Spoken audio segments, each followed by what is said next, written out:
कोई भी क्वेश्चन आता है तो सबसे पहले उस पर विचार कीजिए कि क्वेश्चन कहाँ से पूछा है, इस तरह का जो है क्लास में बताया गया है कि नहीं बताया गया है।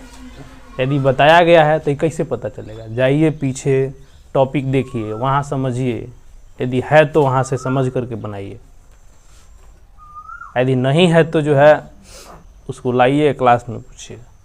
लेकिन इससे पहले आप पहले बैक जाइए, इस तरह का सवाल बताया गया है कि नहीं।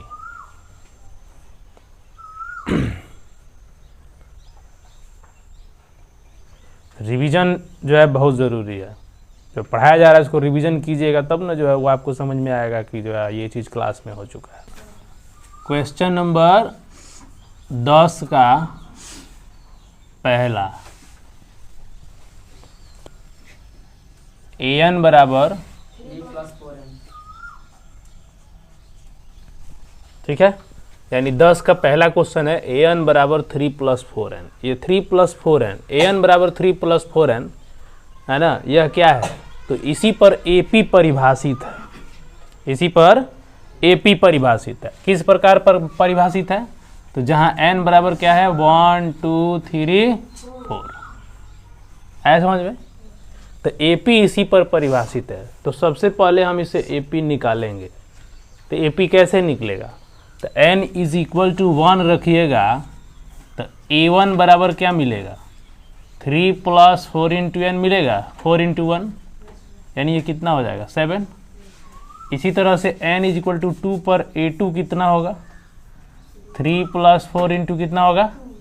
2 होगा, यानी ये हो जाएगा 11। इसी तरह से a3 निकालिएगा, किस पर निकालना है? तो n बराबर 3 पर। तो 3 + 4 गुणे कितना हो जाएगा 3, यानी ये कितना हो जाएगा 15। इसी तरह से n बराबर 4 पर ये 4 निकल जाएगा, तो n बराबर 4 पर हमने क्या निकाल लिया? ये 4 निकाल लिया। तो इस तरह से हमने इस an बराबर 3 + 4n पर परिभाषित AP के पदों को हमने देखा, जो a1, a2, a3, a4 dash dash है। कैसे है? तो a1 कितना है? 7 है, 11 है, 15 है और 19 है। ऐसा समझ में। अब ये किस में हो गया? AP में है। किस में है? AP में है। तो इस तरह से n इज इक्वल टू 1 पर, 2 पर, 3 पर, 4 पर हमने जो है जो टर्म्स निकाले वो टर्म्स किस में आ रहे हैं? AP में आ रहे हैं। ये टर्म्स AP में है। तो AP में है, इसको पता करने के लिए हमको एक चीज़ और भी दिखाना पड़ेगा ताकि सार व अंतर भी निकल जाए। a2 - a1, a3 - a2। तो ये 50, ये कितना बन जाएगा? 11 - 7 और ये बन जाएगा 19 - 15। तो दोनों का वैल्यू कितना आ रहा है? 4 आ रहा है ना, और यही बनेगा क्या? D। क्या बनेगा ये? D। और इसी को हम सार व अंतर भी कहते हैं। क्या कहते हैं? सार व अंतर भी कहते हैं। अब ये पूरा क्लियर हो गया कि यह किस में है? AP में है। सार व अंतर भी मिल गया, ठीक है। अब कह रहा है कि इस AP के 15 पदों का योग हमको क्या करना है? ज्ञात करना है। इस AP के 15 पदों का जो योग है हमको ज्ञात करना है ना। अतः S हमको 15 ज्ञात करना है। क्या? S 15 ज्ञात करना है। तो S 15 ज्ञात करने के लिए हमको A का वैल्यू कितना मिलेगा? 7, D मिल ही गया 4, और जो है D मिल ही गया 4, और N आपको 15 जो है मिल ही गया, ठीक है। तो Sn का फॉर्मूला क्या होता है? n/2 × 2a + n - 1 × D। अब इसी पर आपको सेट कर देना है। S 15 is equal to 15/2 × 15/2 is equal to 2 × A का वैल्यू बताइए 7, प्लस n का वैल्यू 15 - 1 × D का मान 4 हो गया। तो इसको यदि आप सॉल्व करेंगे तो ये 15/2 होगा और ये 14 हो जाएगा, और ये 14 चौका कितना होगा? 15 में से 1 घटाइएगा, 14 चौका 56। इसको जोड़ दीजिए, कितना है? जोड़ने के बाद 6 × 4 = 10, अब 5 1 6 1 7, सही कितना हो गया 70, यानी 35 में आप 15 से मल्टीप्लाई करके देख लीजिए हैं 525, यानी S15 आपका कितना आ गया 525 आ गया। मैच कर रहा है, तो मैच कर रहा है तो यही आंसर हो जाएगा। ये जिस मेथड से हम क्वेश्चन बनाए थे उसमें L का यूज नहीं हुआ था, नहीं हुआ था। यदि मान लीजिए कि यहाँ पर हम लिख देते हैं कि S15 बताइए कितना होगा है, तो सीधे सीधे जाएंगे और N15 हम यहाँ से निकाल लेंगे। तो A15 कितना बन जाएगा 3 + 4 × 15 = 63 आ जाएगा। तो इसका मतलब ये हुआ कि हमने क्या निकाल लिया, A15 निकाल लिया। यानी जो हमारा AP बनेगा वो AP कितना बनेगा 7 11 15 19 डैश डैश क्या बनेगा 63। अब हम देखें यदि यहाँ से क्या मिला है, तो A की वैल्यू मिली है ना, और AN की वैल्यू मिली है, किसकी AN की, चाहे L की हम कह सकते हैं 63, ठीक है। तो AN कहने का मतलब 15 कह सकते हैं इसको, A15 की वैल्यू मिली है, और D कितना हो जाएगा A2 - A1 = A3 - A2, ये क्या बनेगा D बन जाएगा। तो 11 - 7 = और 15 - 11, दोनों को वैल्यू घटा देखिए क्या 4 आ रहा है, तो D की वैल्यू भी हमको मिल गई। अब हमको क्या निकालना है S15 निकालना है। तो S15 निकालने के लिए हमको फॉर्मूला जो है यूज़ करना पड़ेगा, क्योंकि अब हमारे पास L आ गया ना। तो जब L आ गया तो फॉर्मूला क्या यूज़ करेंगे, A + n/2 × A + L use कर लेंगे। आया समझ में। 15/2 A की वैल्यू क्या मिल गई 7, L की वैल्यू मिल गई 63। तो इसके हिसाब से 15/2 × 70 घटा दीजिए 35, और ये आपका फिर से आंसर वही आ गया। आया समझ में। तो ऐसे भी आप आंसर को निकाल सकते हैं। समझ में आया, दोनों मेथड क्लियर हो गया, कोई दिक्कत। देखो कोई ज़रूरी नहीं है कि सवाल जो है आपका एक ही तरह से बनेगा, है ना। सवाल कई तरह से बन सकते हैं, कई मेथड से बन सकते हैं, ये कोई फिक्स नहीं है, आप जैसे बनाइए। समझ में आ रहा है। लेकिन हाँ एनालाइज करने से ही होगा, क्योंकि इस फार्मूला में L दिया है, और एक फार्मूला जो है डायरेक्ट जो है उसमें SN = जो है आपको फार्मूला जो है ये हो गया n/2 × 2A + n-1 × D। अब ये फार्मूला L से फ्री है, तो इसमें आपको क्या क्या चाहिए N, A और D चाहिए, लेकिन इसमें आपको क्या चाहिए N, A और L चाहिए, इसमें तो D चाहिए नहीं। तो आपको L पहले निकालना पड़ेगा, पुट करना पड़ेगा, फिर आंसर आ जाएगा। लेकिन इसमें आपको N, A और D से ही हमको आंसर ला देना है। तो जो दिया है उसको आप गौर से देखिए कि कौन सा फार्मूला सूट करेगा हैं। यदि आपको लग रहा है कि L और A दिया है तो ये फार्मूला सूट कराइए, यदि आपको D पता है तो ये फार्मूला सूट कराइए। समझ में आ रहा है, ठीक। क्वेश्चन 11 में क्या कह रहा है, क्वेश्चन नंबर 11 में क्या कह रहा है, पढ़ो जी। यदि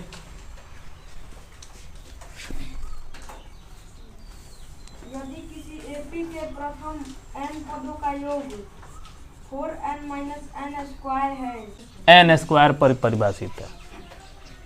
किसका क्या परिभाषित है, किसी AP के n पदों का योग परिभाषित है किस पर, Sn = 4n - n² पर परिभाषित है।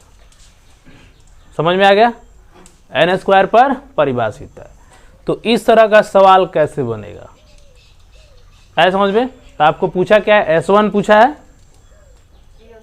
क्या पूछा है S1 और प्रथम दो पदों का योग क्या है, S1 पूछा है और प्रथम दो पदों का योग पूछा है, और लास्ट में क्या पूछा है दूसरा, तीसरा और 10वां पद क्या है, और nवां पद भी पूछा है। बैठिए देखिए, तो किसी AP के n पदों का योग आपको परिभाषित है Sn = 4n - n²। आपको पता होना चाहिए कि एक फॉर्मूला हम लिखवाए थे Sn = Sn - Sn - 1। आए समझ में, Sn - 1, ठीक है। Sn - 1 ये फॉर्मूला हम लिखाए थे। इसका कहने का मतलब ये है कि मान लीजिए कि यदि यहाँ n किस पर प्रभावित है, परिभाषित है जी 1 2 3 डैश डैश पर परिभाषित है।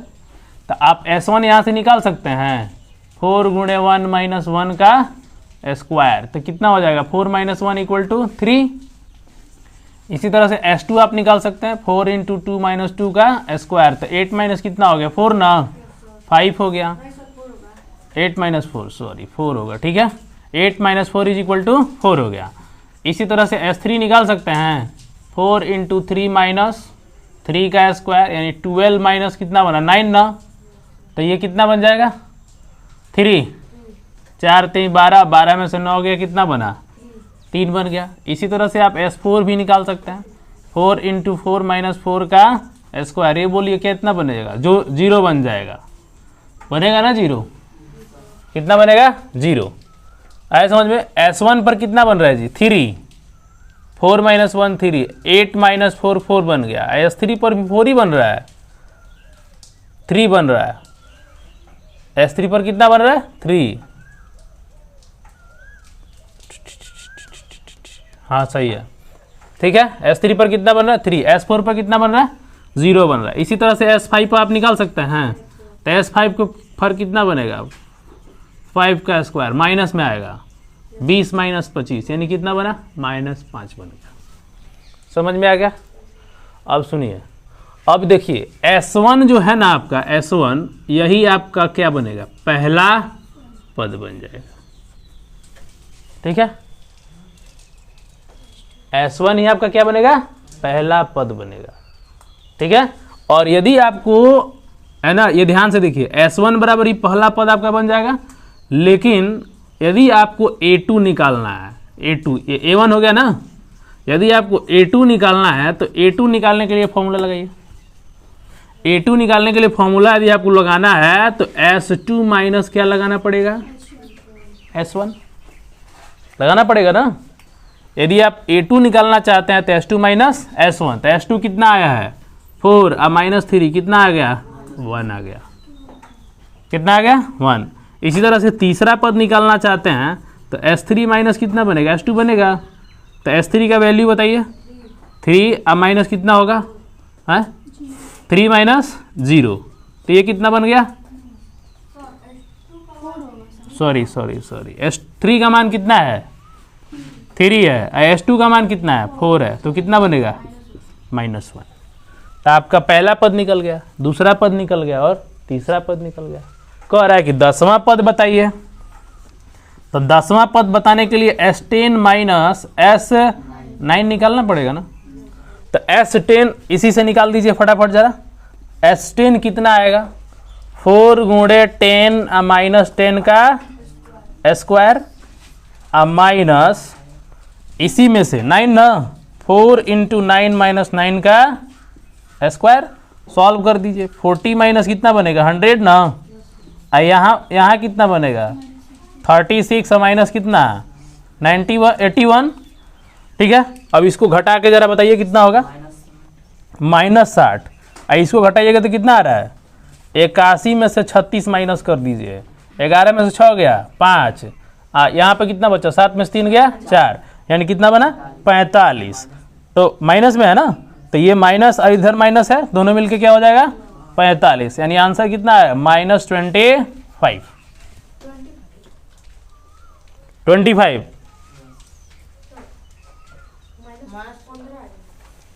40 45 10 50 70, अच्छा 70 रहेगा जब उससे, ठीक है।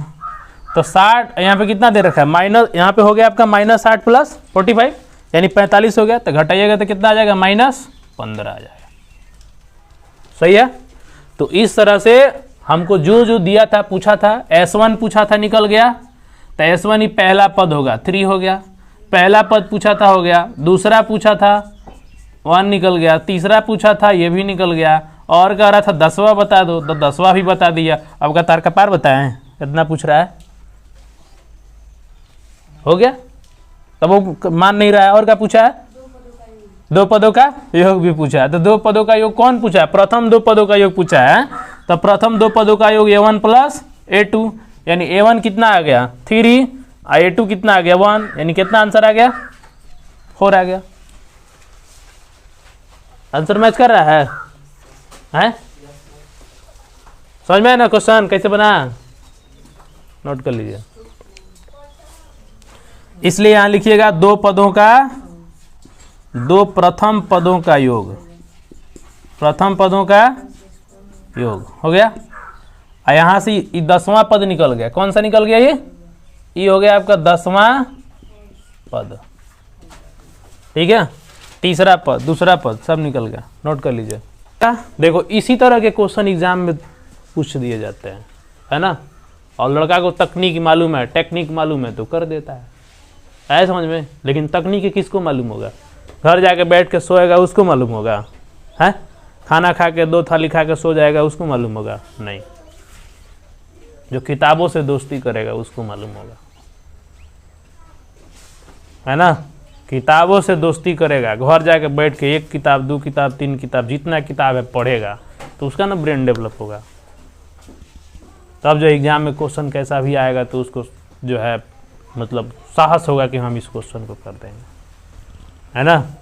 मोहब्बत करना है तो किताबों से करो, बेवफा भी होगी तो साथ छोड़कर नहीं जाएगी। किसी को हवा लगी? नहीं लगी।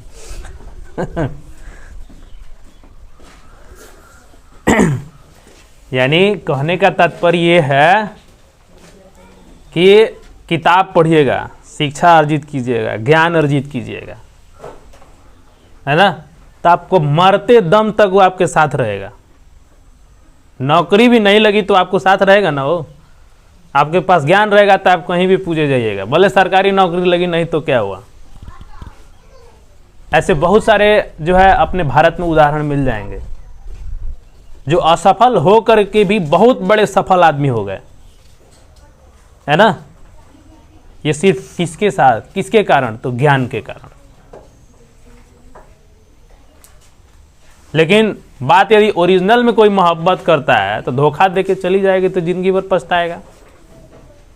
लेकिन किताब से दोस्ती करेगा, किताब से मोहब्बत करेगा तो नौकरी भी नहीं लगी फिर भी उसका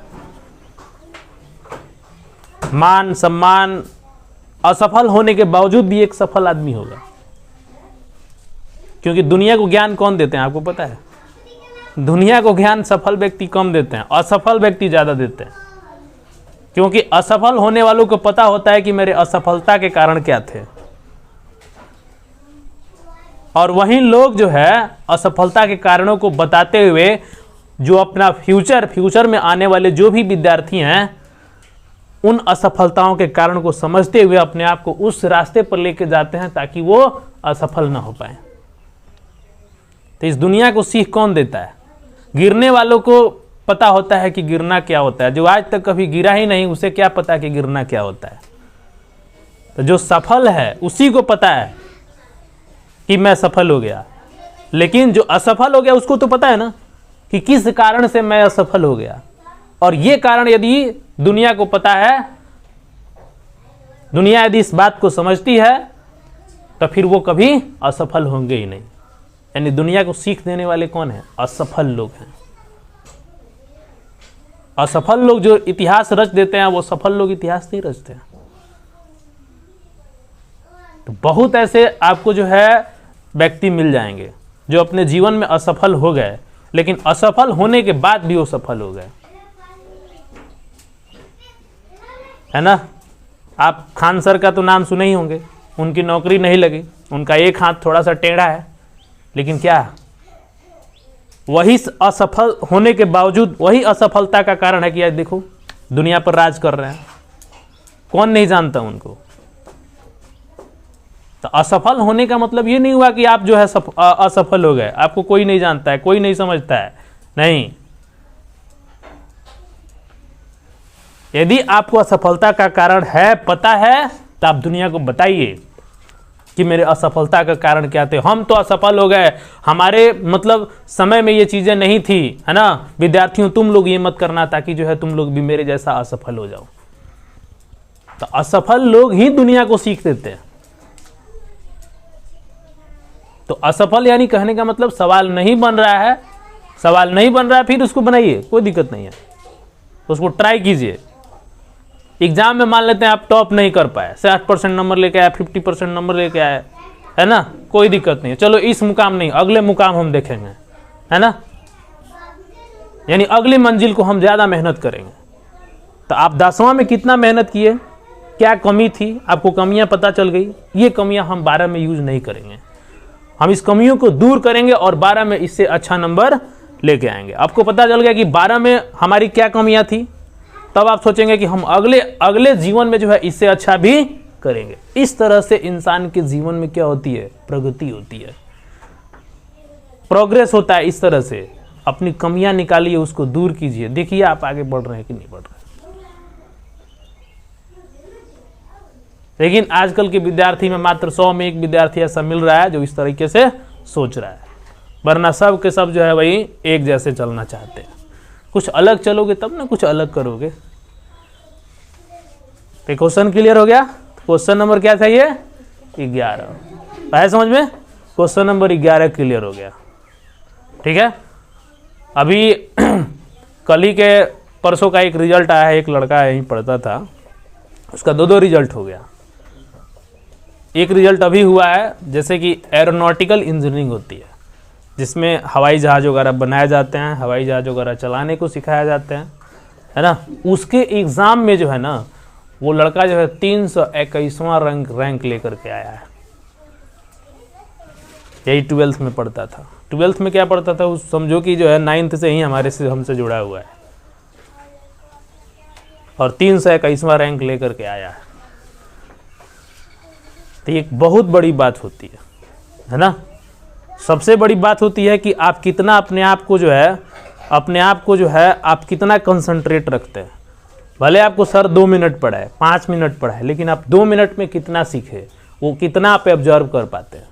यदि आप 2 मिनट में हमारा पढ़ाई हुआ 100% आपके दिमाग में रहता है, तो अब तो समझिए कि आप जीनियस बन जाएंगे। बहुत तेरे ऐसे बच्चे हैं कि 2 मिनट पढ़ाने का उसका 1% भी नहीं याद रखते, है ना। तो 1 घंटा पढ़ाने का तो बात ही छोड़ दो। लेकिन उसी में जो विद्यार्थी है एब्जॉर्व कर लेता है, 50% भी एब्जॉर्व कर लिया, तो उसको सफल होने में देर नहीं लगेगी। लेकिन कुछ लोग घबरा जाते हैं, लेकिन घबराना गलत बात है। मन से पढ़िए, जो सर बता रहे हैं आप इस बात को दिमाग में रखिए, आप कितना उसको एब्जॉर्व कर पा रहे हैं। यदि आप 100% एब्जॉर्व कर रहे हैं तो समझिए कि आपको फिर कमी नहीं, आप बहुत जल्दी सफल हो जाएंगे। 5% एब्जॉर्व कर रहे हैं तो आपको और ज़्यादा मेहनत करना पड़ेगा, है ना। तो पढ़ने वालों का जो है कोई कमी नहीं है। पढ़ने वालों का जो है मतलब ये नहीं रहता है कि हमको किस पर निर्भर करना है, नहीं, वो अपना पढ़ते रहते हैं, और एक समय ऐसा होता है कि निकल जाता है। नहीं पढ़ने वालों का, इसलिए आप लोग पढ़िए, जो भी आपको समय मिल रहा है पढ़िए। माँ बाप आपको पैसा दे रहे हैं, है ना, उसको जो है सही यूज़ कीजिए। माँ बाप से बढ़कर सबसे बड़ा भगवान कोई नहीं होता है। इसलिए जो आपको देते हैं वो आपसे मांगते नहीं है। मांगते हैं क्या? वो आपको फ्रीली माइंड से देते हैं कि लो बाबू, जितना मन करे उतना लो, लेकिन तुम पढ़ो। आपके सारे दुख दर्द को समझते हुए आपको जो है एक अच्छा आदमी बनाना चाहते हैं। सारा अपने जीवन में संघर्ष करते हुए आपको जो है कहते हैं कि नहीं भाई, हम भले जो है थोड़ा सा नून रोटी खा लेंगे, ठीक है, लेकिन बच्चा को कमी नहीं होना चाहिए। तो माँ बाप से बढ़कर कोई भगवान नहीं होता है। तो अपने बच्चों के प्रति इतना उत्तरदायी होते हैं कि बच्चा हमारा कभी भी जो है पीछे न रहे, है ना, हमेशा आगे रहे। लेकिन हम इनकी बातों को अवहेलना करते हैं। आज आपको दाना पानी देना बंद कर दे तो कल कहाँ जाइएगा? ये सोचने वाला बात है कि नहीं? दूसरा कौन देगा? एक पर्दार देगा 2 रुपया, तो कल लाठी लेकर दरवाजे पर पहुंच जाएगा कि मेरा 2 रुपया दे दो। लेकिन माता पिता वैसे हैं कि आपको 2 रुपया देंगे ना, तो आपसे वो मांगने की इच्छा नहीं रखते हैं। बल्कि दुनिया में कोई ऐसा नहीं है जो आपको फ्री में दे दे कुछ भी, माँ बाप के अलावा। क्वेश्चन नंबर 12 पढ़िए। 12 है कि नहीं है?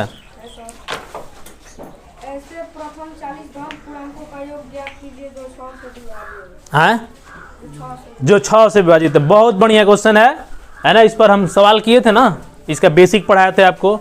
6 से विभाजित होने का मतलब क्या होना चाहिए बताइए? 6 का गुणज होना चाहिए ना। फिर जरा सवाल पढ़िए तो फटाफट। ऐसे प्रथम 40 घन 6 से विभाजित। ऐसे 40 धन पूर्णांकों का योग। 40 धन पूर्णांकों का योग ज्ञात कीजिए, है ना, जो 6 से विभाजित है ना। तो क्वेश्चन नंबर कौन नंबर है? 12 नंबर है। तो क्वेश्चन नंबर 12 में क्या है बोलिए जरा जल्दी से। ऐसे 40 धन पूर्णांकों का योग ज्ञात करें जो 6 से विभाज्य हो। 6 से विभाज्य हो। देखिए जरा गौर से देखिए सवाल, कोई बहुत बड़ा सवाल नहीं है। क्या लिख रहा है? ऐसे 40 धन पूर्णांकों का योग ज्ञात करें जो 6 से विभाज्य हो। तो 6 से विभाज्य कहने का मतलब क्या हुआ? 6 का गुणज।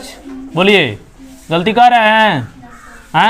गलती कर रहे हैं तो हमारा कैमरा ले जाकर फेंक दीजिए, उधर फोड़ दीजिए गधा सब। 6 से विभाज्य, अभी पिछले दिन जो है कितना बढ़िया से इसको स्टार्टिंग में समझाए थे। 6 से विभाजित कहने का मतलब, 6 से विभाजित कहने का मतलब, विभाज्य कहने का मतलब 6 का क्या गुणज। 6 का गुणज मैंने 6 का पहाड़ा। 6 का 6, 6 दूना 12, 6 तेरी 18, 6 चौका 24। कहाँ तक? 40 पदों तक। कहाँ जी? 40 पदों तक। अब जरा हमको बताओ बच्चा लोग, a बराबर क्या मिलेगा? 6। अब देखिए 6 का गुणज है तो बोलो AP में है कि नहीं है? तो गुणज कोई भी है तो किस में है? ये AP में है। अब AP में है तो a का वैल्यू कितना बन जाएगा? a का वैल्यू 6 बनेगा कि नहीं? d का वैल्यू बता दीजिए। 12 में से 6 गया, 6 बन गया। बोलो बना क्या? n कितना दे रखा है? 40। बताओ निकालना क्या है? S40। बोलो निकालना है क्या? फॉर्मूला क्या जानते हो? Sn बराबर n/2 into 2a plus n-1 into, बोलो बोलो बोलो, n का मान बताओ 40 अब i2, 2 इंटू a का मान बताओ 6, n का मान बताओ 40, 40 माइनस 1 इंटू कितना हो गया? d का मान कितना हो गया? 6 हो गया। समझ में आ गया? अब चलिए कटा दीजिए, ये कितना हो गया? 20 और 2 छक्के 12। और यहाँ पे देखिए 39 गुणे 6, 6 नवा 54, 6 तेरी 18 5 23, 18 5 23, कितना हो गया? 234। 234 में 12 जोड़ दीजिए। 12 जोड़ के बताइए। 34 2 36 और 46 हो जाएगा। प्लस गुणे 246 जोड़ दीजिए। 246, 2 छक्के 12, 2 चौका 8 1 9, 2 दूना 4, 4920 आया है।